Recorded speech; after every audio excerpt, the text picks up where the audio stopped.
God, I have not been reading those emails carefully. I'm Angela Duckworth. I'm Mike Maughan. And you're listening to No Stupid Questions. Today on the show, why do people fall for scams?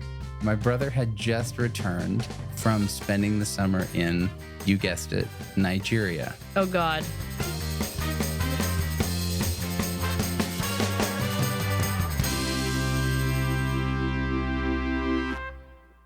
Mike, we have a great question that cuts a little close to the bone, at least in my own life. It's from Raymond Chen, and he asks, why do people get scammed? Is everyone susceptible? How do we check ourselves before committing to a scam, no matter what stage of life we're in? You just said it cuts close to the bone. I think it's important that we be honest with our listeners from the beginning. I'm going to admit one as well, but do you want to start? Have you ever fallen for a scam? I am sure that I have, but I'll tell you what's at the very top of my memory. My mom, who you know, is amazing and wonderful. So she's 88 now. So it was a few years ago. And it cuts close to the bone because, by the way, it was actually more than the money in this scam that was the real cost to her and then by extension to me. So somebody calls my mom, and I can't recreate the conversation because it wasn't recorded. So I only have it from my mom's rendition. But some conversation that was like, your grandson is in trouble. And then my mom, I think, said something like, oh, my grandson, Bill? And then, it's like, no. Yes, your grandson, Bill. So I think this conversation ended up convincing my mom quite definitively that her grandson was in jail in Florida and bail needed to be posted in cash immediately by my mom mailing $15,000 to a P.O. box in Miami. Oh, goodness. And it was successful. I mean, from the scammer's perspective, I think, if I recall correctly, my mom had to make two separate withdrawals. So she had to make two separate mailings, I think one through FedEx and one through UPS to this place in Miami. And was there some urgency to was this like Bill's why would she not call Bill or you or? You can ask that question. I cannot fully answer it. Yeah, fair. But I think the story that was shared was something like, and you have to do it right now. And if you don't do it right now, whatever. And so whatever they said, I'm sure was entirely plausible. What I'm not going to do is ask about Bill and whether it's believable that he would be in jail. For the record, Bill is not in jail and never has been, nor to my knowledge has he ever been to Florida. Oh, wow. There you go. As a brief aside, if you're ever bored, which I know you're not, but one of the most delightful things that you can ever do is just Google Florida man and then see what comes up after it. Because, I don't know what men in Florida do, but... I have been educated by the Florida man meme. I was the last person to learn about it. But yeah, Florida man. In this case, Bill was not Florida man. But yeah, my mom was scammed. And actually, I think she was really embarrassed, honestly. I think there was something shameful about having fallen for the scam. But I do know from research that when victims of scams are surveyed, that close to 80% of them will say that they suffered emotionally, when only 25% of them, I think the numbers are 79 and 24 here, but 79% of scam victims say they've suffered emotionally. Only 24% say they suffered financially. So there's something strangely, I think, shameful about falling for a scam that to me is the greater of the crimes. Well, that's what's crazy is so many people feel so embarrassed about these, but that's what also perpetuates the ability for the scams to keep going. I do think it's fair that I share with you your scam story. Yeah. So in fairness, I didn't get scammed, but it's insanely embarrassing because it's literally the worst, dumbest scam of all time. But let me just put into context. The internet was relatively new-ish. Email was at the very beginning stages of ubiquitous use. So what year are we in? We're 2003, maybe. Okay. And my brother, I'm giving it away right now. My brother had just returned from spending the summer in, you guessed it, Nigeria. Oh, God. Is there a prince in this story? It's so dumb now, but just give me a little grace here, okay? My brother's just come home from Nigeria. I get this email using my name, and my email address does not have my actual name on it. So they had my actual name, And they wrote about this. It wasn't quite the Nigerian prince yet, but there was all this money in Nigeria for me and my family. And I did not believe it, but there was the hint of like, same when you play the lottery, you're like, well, it's not going to happen, but Maybe. Oh, wait. In this case, it's not the Nigerian prince asking you to wire funds. It's that you have somehow struck it rich. Well, I think that's how it always worked. It's like, hey, there's all this money here. If you wire this money, then we'll send you all of the riches. Oh, God, I have not been reading those emails carefully. Now, in fairness, I did email back twice, but I never got to the point of like, basically, I just asked and I said, how do you have my full name? Like, how do you know what my name is? And they wrote back one more time and they're like, hey, we need to da da da da da. And I was like, how do you know my name? And then they never wrote back again. Did they say Dear Mike or did they say Dear Mike Maughan? I assumed Dear Mike Maughan would have given it away, but it had my full name in there somewhere. Got it. Somewhere they knew. And they didn't reply. They didn't tell you how they knew your full name. Yeah. And that's when we just stopped. But point is, I'm dumb. And I, at the very beginning, engaged with a Nigerian email scam. So yay for me. One thing that is interesting, though, and this is a totally tangential aside, there's this book called Yes Man. I think they later made a movie about it. But this guy, Danny Wallace, who lived in London, he was getting bored. His life was getting boring. His friends were worried about him. So he makes this decision that for 6 months, he's just going to say yes to literally everything. So anytime someone says, do you want to go out tonight? He says yes. Anytime someone offers him whatever, he says yes. And so he gets, of course, an email about some scam, and he writes back and says yes. And the story goes that he never actually wires the money, but he does. He's in London. He flies to Amsterdam. He like meets up with these people. And it's just this idea of what happens if you always say yes. It's a very beautiful and somewhat dangerous way to live. But I love this idea that he just was like, look, I'm just going to go for it. Let's just fully engage with the scam and see what happens. The happy ending, because it's a Hollywood film, right? No, it's a true book that then became a Hollywood movie. Oh, it's a true story. True story, yeah. Danny Wallace is a real human. And so the real world happy ending is that he goes far enough that he experiences new things, broadens his vistas, makes new friends, but doesn't lose his shirt. Right. I think the real world happy ending is that he like meets his wife because he said yes to so many things. That has nothing to do with scams. Oh, that is a really good happy ending. Yes. No, it doesn't, but it's a really good ending. To all of our listeners who have not yet met the person of their dreams, the way to do it may be through saying yes and through engaging in scams. That's bad advice. I don't think I'm going to back you on that. Just for the record, I did not agree with that. But I do think that what scams reveal is this difficult decision that we have to make continuously if you're on the knife edge between trust and distrust, between sure, I'll give it a go, and no, I'm going to be conservative and risk averse, then I guess there's some wisdom in saying like, well, if you're going to be on the knife edge, falling off on the side of trust and yes, and why not would not be the bad edge to fall off of on average.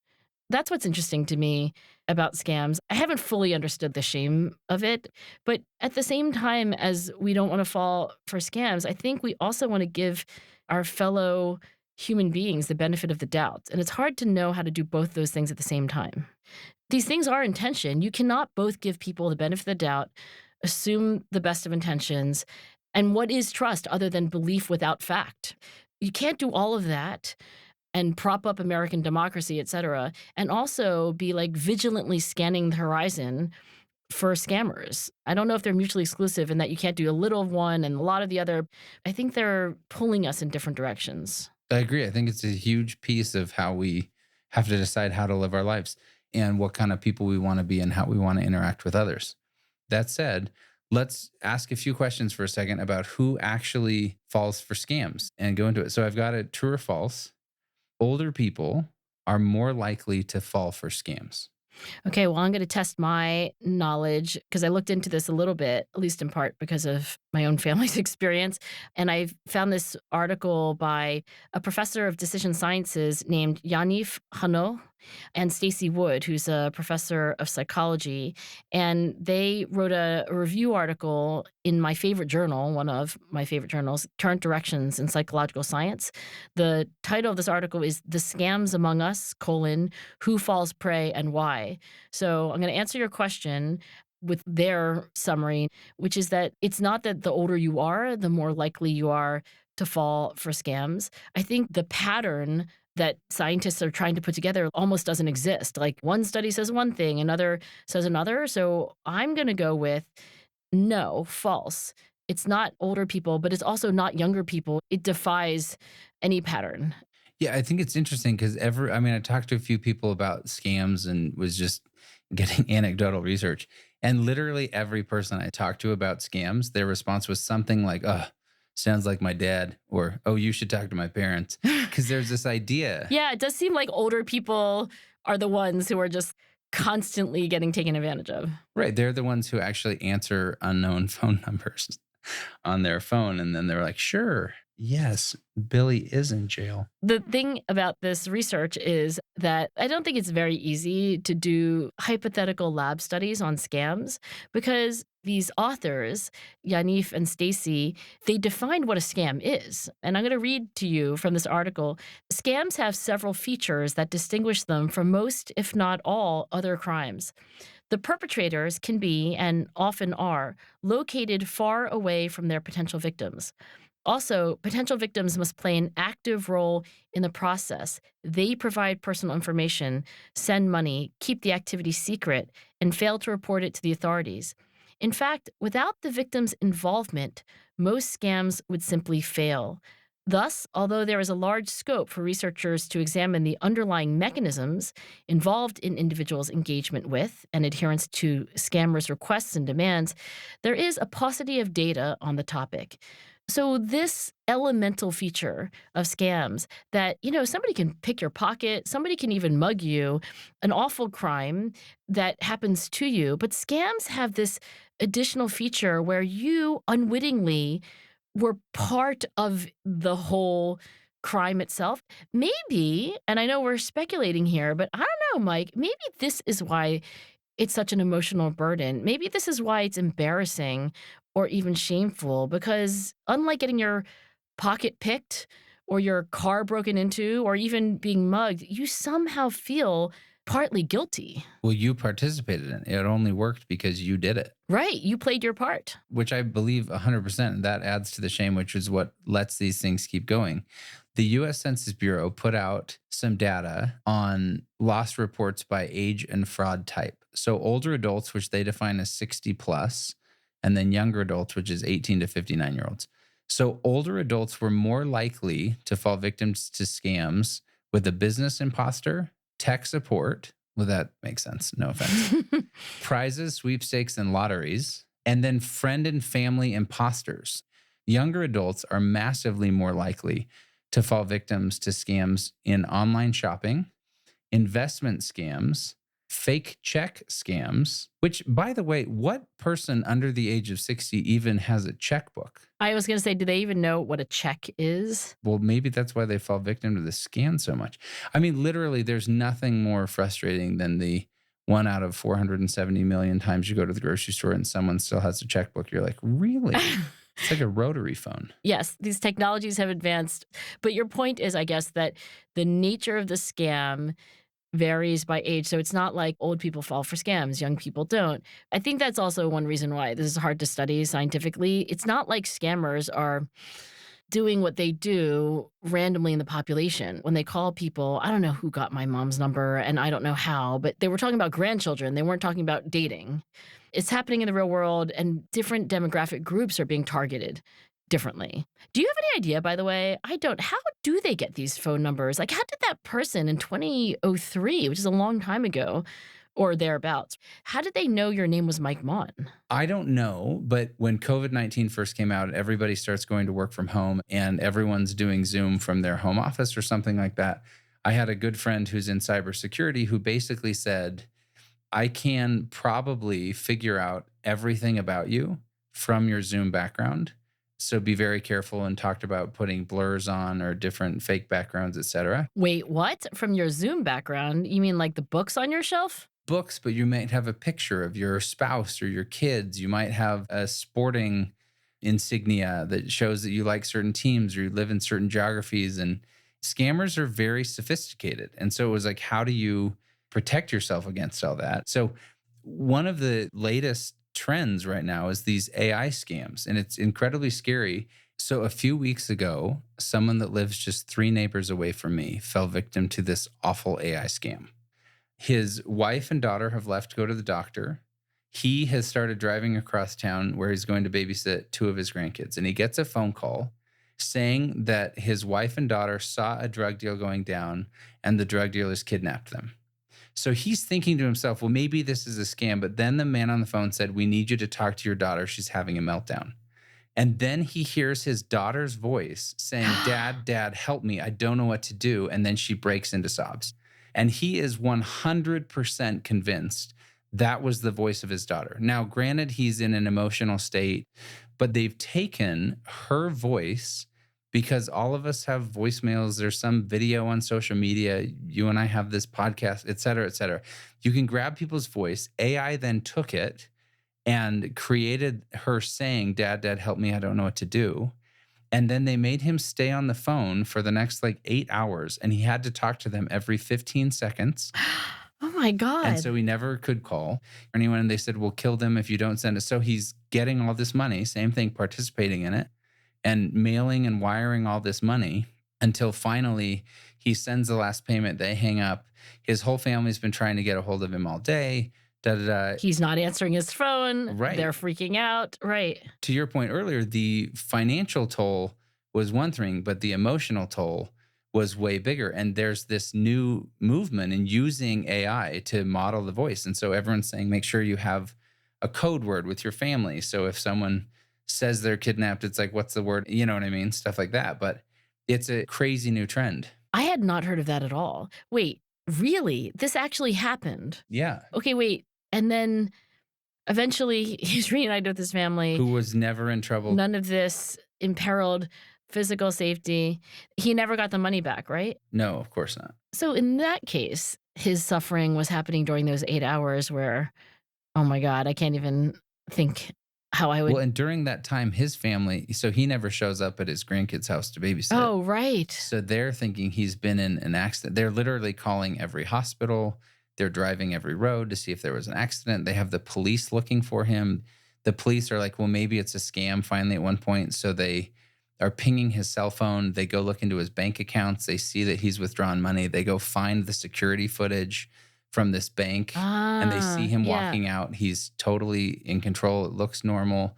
But the fact that he just withdrew thousands of dollars in cash is throwing up alarm bells. Right. So his whole family thinks that he's being followed by these people who are making him spend all this money. Did he or they feel embarrassment or shame afterwards? Or was it like, wow, we were the victims of this horrible crime and we don't have the lingering feeling that we played our part?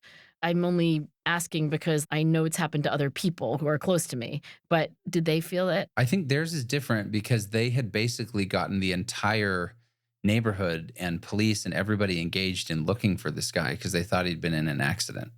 And so their response was, everybody knows something happened to us anyway. So they sent an email, a very detailed email out to the entire neighborhood, just saying, here's what happened, protect yourself, here are the things that you should do so that you don't have the same experience we had. You don't think they're going to do anything differently in the future then? I mean, other than being vigilant about code words. Code words, not answering phone numbers they don't know, et cetera. But the AI thing makes it really, really scary. It's just a whole different ballgame now. So we want to hear from you, our listeners. Have you ever fallen for a scam? There's no shame here, but you can be anonymous if you want. If so, just record in a quiet place, put the phone close to your mouth, and email it to us at nsq@freakonomics.com, and maybe you'll hear your voice on a future episode of the show. Still to come on No Stupid Questions. How did scams work in the past?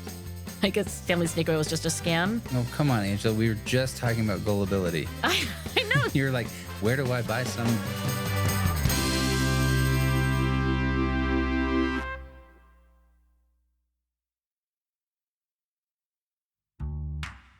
Now, back to Angela and Mike's conversation about scams.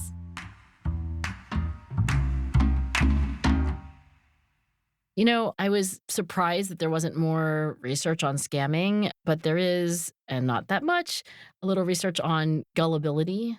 I think not only would I say that I am gullible, I think I'm almost willfully gullible. I don't want to be not just cynical, I don't even want to be like sophisticated or shrewd. I don't know why. What is the most silly, gullible thing you've believed? Oh, God, Mike, I would believe almost anything. I don't know. I'm very credulous.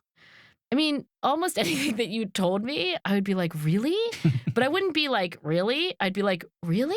You'd be like, wow, that's amazing. Exactly. I'd be like, that's so interesting. You're one of those people who would have fallen victim maybe to the snake oil salesman back in the 1800s. Which was, I think, like a real thing, right? It's not just a metaphor, like oil of a snake. Oh, no, it was 100% yes. So what happened is back in the day, early 1800s, you had all of these Chinese medicines, including snake oil from this Chinese water snake that had really high amounts of omega-3 acids in it and would help reduce inflammation. And so these workers in the US who were working on the Transcontinental Railroad would come and they'd used it for centuries in China and they'd rub it on their joints after a long day of work and all these things. So all these crooked Americans start seeing this, and that was real Chinese snake oil and it really worked. But then you have these people who start looking at it. So this one guy, Clark Stanley, he started making something called Stanley's snake oil, which was just based on this idea of the Chinese snake oil, but didn't have any of the omega-3 acid in it. And so he's selling it. And in 1917, the US seizes a whole shipment of his oil. And do you want to guess what's in it? You probably don't. Baby oil? I don't know. Great guess. That would have been way nicer and would have smelled way better. Oh, God. What was it? Okay, it was a mineral oil with fatty oil that was filled with beef fat, red pepper, and turpentine. Oh, that sounds terrible. It just makes you want to roll around in it, doesn't it? Yeah, or cook something in it. No. Turpentine? No, the turpentine. But 2 out of the 3 things could have made for a nice casserole. And then the turpentine could have been and you die at the end. Yeah, I was going to say, I think that's fatal. When you said snake oil, I was like, oh, right. I heard that it was a real thing, but I didn't actually know that it was a Chinese American thing. I did know about Tiger Balm. Have you ever heard of Tiger Balm? No. So I know just enough to be dangerous, but when I was growing up, there was these little tins of this ointment called Tiger Balm that doesn't sound at all like Stanley's snake oil, but it would be like a very mentholated version of Vaseline. So you would, if you were sick, if you had a fever, put Tiger Balm behind your earlobes or something. And if you cut yourself, you'd use Tiger Balm. It's like the duct tape of balm. It was the duct tape of medicine for my household, and I believe many other households who were either Chinese or I think it was extended beyond China to other Asian countries. I thought what you were going to say is that like Stanley's snake oil ended up actually being effective in clinical trials. So that's not like Stanley's snake oil was just a scam. Oh, come on, Angela. We were just talking about gullibility. I know. You're like, where do I buy some? See, I was like, oh my gosh, really? But that's the thing. We're constantly like, are we going to be gullible or not? And I did mention, so I dipped my toe in this research on gullibility, and there's not a lot on it, but I read this review called How Gullible Are We? A review of the evidence from psychology and social science. And this came out not long ago, 2017. Did it come out on April 1st? Like, are they just pranking you? It did not come out on April 1st. No, and by the way, on April 1st, I never anticipate April Fool's things. I'm always like, oh my gosh, really? Like you buy into anything that happens that day. Yeah, totally. It could be any other day. It's all the same to me. So I don't think this came out April 1st, and I don't think it's a joke. It came out in 2017. I don't know what day. In the Review of General Psychology. And the author was a research scientist at the Institute of Cognitive Sciences in France. And his name is French, so I'll not even pretend to say it the right way, but it's Hugo Mercier. Or I guess I did attempt there. But anyway, Hugo Mercier comes to the conclusion after reviewing everything that's known circa 2017 that on the whole, and I'll quote the review, on the whole, this evidence shows epistemic vigilance to be efficient in that it relies on sensible cues and enables individuals to reject most misleading messages So this phrase epistemic vigilance is, epistemic meaning like that which we know, the study of what we know, how do we know what we know? And vigilance, I think his claim is that on the whole, human beings are not so gullible. On the whole, we're not all rubes waiting to get taken advantage of. I think that's true. I think there are two things I want to point out. One has nothing to do with this, but I think that listeners should know that when Angela gets tired, most people have to think hard to use big words. But Angela, when she's on top of her game, knows she has to like dumb it down to a normal audience. But when she's tired, she uses words like epistemic vigilance all the time. And so be wary of talking to her on a day when she's tired, because unless you have a thesaurus with you that you can access very quickly, you will not understand her. If I let slip a multisyllabic term like epistemic, it might be a good day to take advantage of me. It'd be like, now, go. She is ripe for fraud. Everybody run. Exactly. I was quoting that paper. I don't think that counts, Mike. Well, That was Hugo Mercier. But yeah. my favorite was one day you were so tired and I was like, what is going on? I don't understand anything she's saying. And you're like, it's really hard for me when I'm tired to not use huge words. I thought, well, that's unique. It is true. It is a very weird inverse thing, and it's 100% true. And I don't say that proudly. There's nothing better about multisyllabic words. Well, here's what I want to say about Hugo Mercier. Just kidding. Hugo Mercier. Hugo Mercier. Yeah, we don't even say the H if we want to go all like, Hugo Mercier. Go on. Yes, what do you want to say about him? I think that's absolutely right. I believe the research. I'm not going to try to confront that. But there is also the element of confirmation bias. And so when something sort of plays to what we already believe, then we want it to be true. And we want to believe, for example, that we're the kind of people who would help others out when they're really in need. And so if someone's calling and says, hey, X bad thing is going to happen if you don't come, even if it's not a threat, it's like, oh, this person will die, or these people need medical care, or we want to believe that someone would love us and find us attractive and engaging, so we fall victim to these romance scams, or we want to believe that we're exceptional. So of course someone's bringing us a uniquely rewarding financial investment.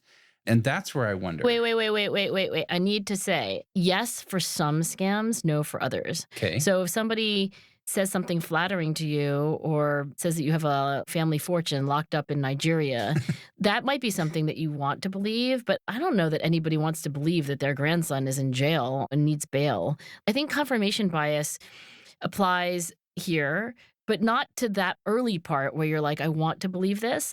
I think there are other biases like self-serving bias or positivity bias. I mean, there's a bias to believe things that you just want to be true or that make you feel good about yourself. Then there's confirmation bias, which is whatever you believe to be true, you selectively filter out your subsequent experiences to confirm it. I think that plays a role here, but I don't think that early thing that you said, which is like, we want to believe it's true. Like, I don't think that's true for all scams. But once they get started, I do think for any scam, it's got to be helpful to the scammer that people are in the middle of it going to look for evidence to affirm whatever you got them to believe in the first place, that false thing. And once you're started, you just get deeper and deeper and keep going. So I have to believe that a bunch of cognitive biases allow scams to fulfill their arc, which is kind of at the end, you're like, this is so improbable. How would anybody ever fall for that? But when you're in the middle of it, and there's one more, I think, which is that human beings are like causation machines.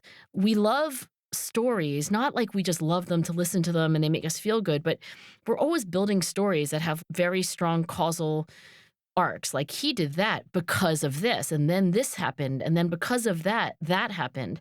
And these scammers, I don't know if they all read judgment and decision-making articles, but they're definitely preying upon that too. Yes, they do. They paint you a causal story, and you're like, that makes sense. And I don't think your brain is looking for an alternative causal story. I think that's fair. I think one thing that is related to this, but not exactly on the idea of these biases.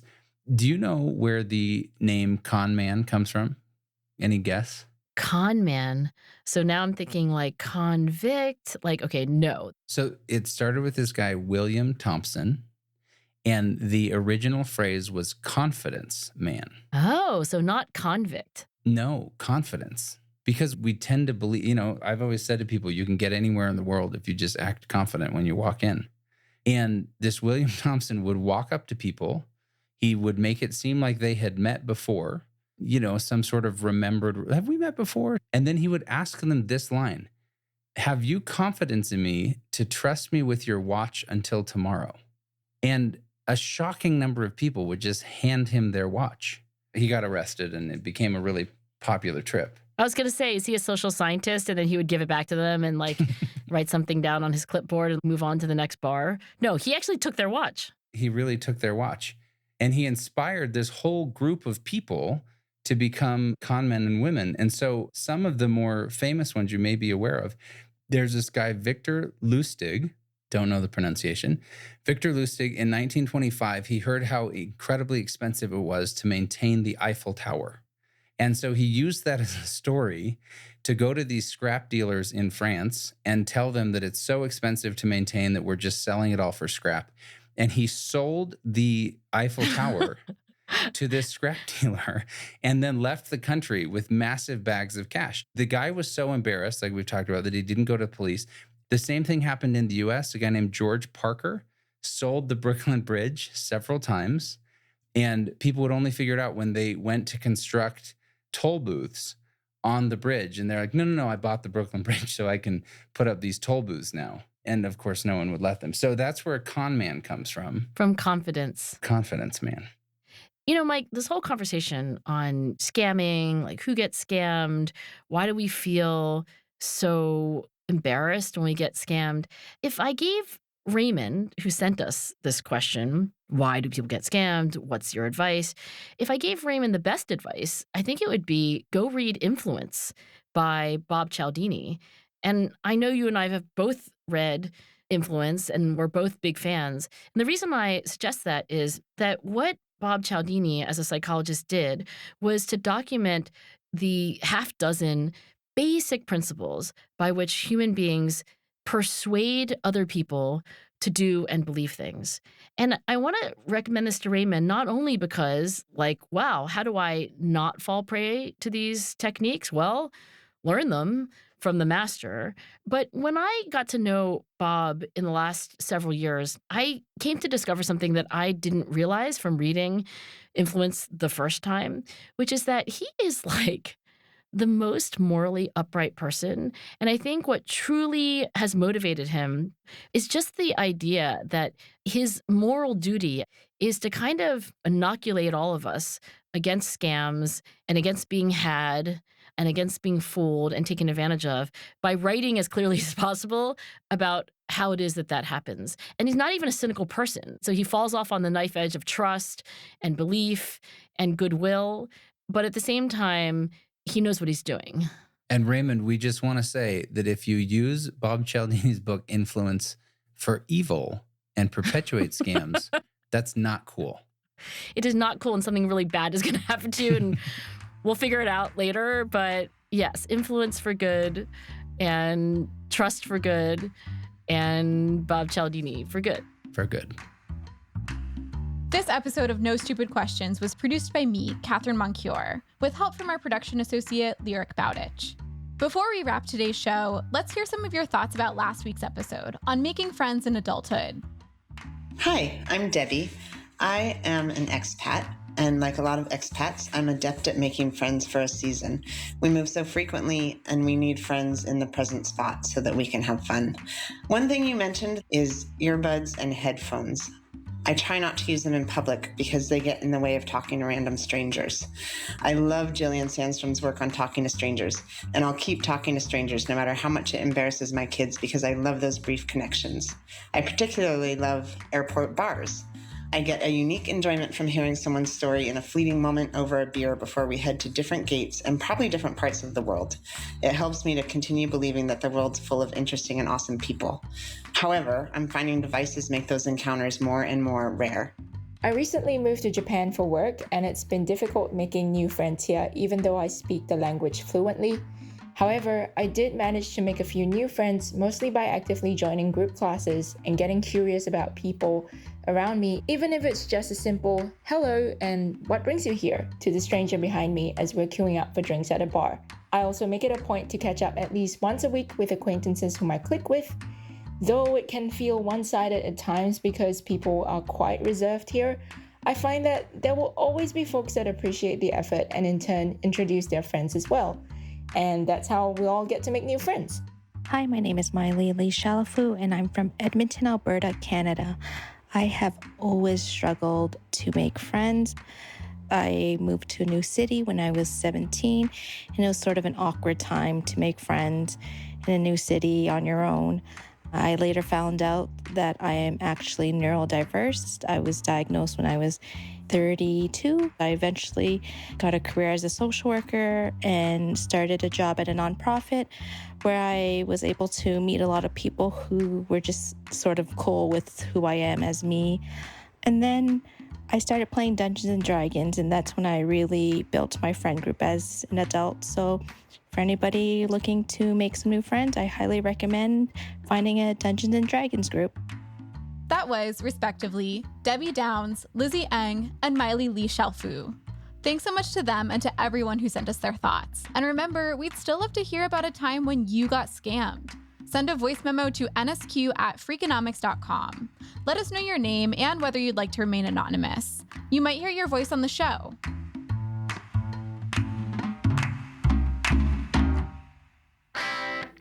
Coming up next week on No Stupid Questions, is there value in being mediocre? I need to go and think about this really hard because it's blowing my mind. That's next week on No Stupid Questions. No Stupid Questions is part of the Freakonomics Radio Network, which also includes Freakonomics Radio, People I Mostly Admire, and the Economics of Everyday Things. All our shows are produced by Stitcher and Renbud Radio. This episode was mixed by Eleanor Osborne, and we had research help from Daniel Moritz Rabson. Our theme song was composed by Luis Guerra. If you'd like to listen to the show ad-free, subscribe to Stitcher Premium. You can follow us on Twitter at @NSQ_show and on Facebook at NSQ Show. If you have a question for a future episode, please email it to nsq@freakonomics.com. To learn more or to read episode transcripts, visit freakonomics.com/NSQ. Thanks for listening.